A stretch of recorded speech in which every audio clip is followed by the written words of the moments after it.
Olá, hoje a gente vai falar sobre o problema, né? A formulação do problema, ele prende-se ao tema proposto, claro, né? Ele tem a ver com o tema que você propôs. Após a escolha do tema, a sua contextualização, a gente pensa no problema.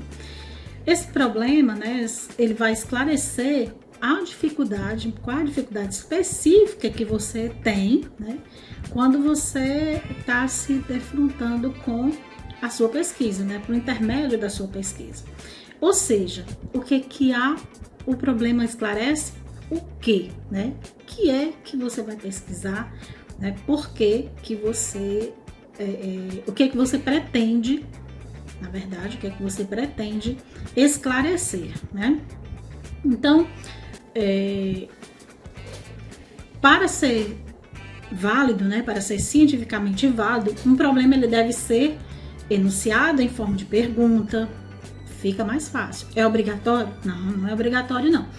Apenas ele fica muito mais fácil quando a gente faz a enunciação dele a partir de uma pergunta. Por quê? Porque quando você for falar das suas hipóteses, quando você for expor, elencar suas hipóteses, elas serão as respostas provisórias àquele problema elencado.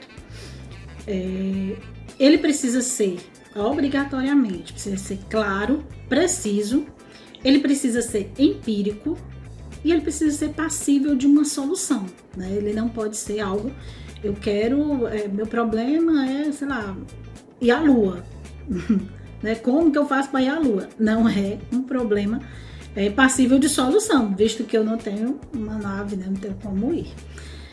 Ele também precisa ser delimitado a uma dimensão viável. Por exemplo, eu quero pesquisar algo e aí eu delimito, quando eu delimitei meu tema, eu delimito ele dentro de uma dimensão viável, dentro de um espaço em que eu tenha como fazer, né? Ou seja, a gente vai de novo dentro dessa questão da viabilidade.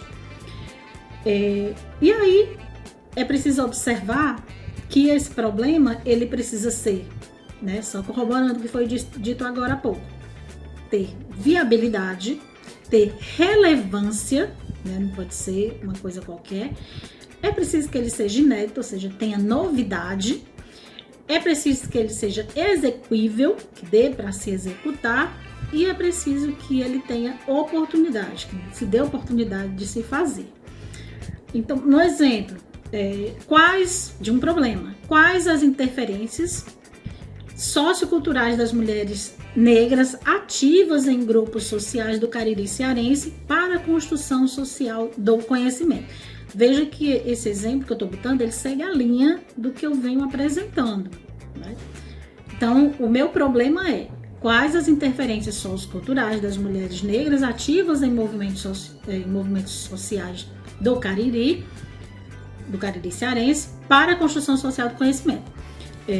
De antemão, eu já vi aqui que eu tiraria um monte dessas palavras sociais para não ficar, né, que tem socioculturais, tem grupos sociais, então, melhorando aqui essa especificação, vai ser cortada aqui, né? Então, nesse exemplo de problema, seguindo a ordem do que eu já venho falando, quais as interferências culturais das mulheres negras ativas em grupos sociais do Cariri cearense para a construção do conhecimento?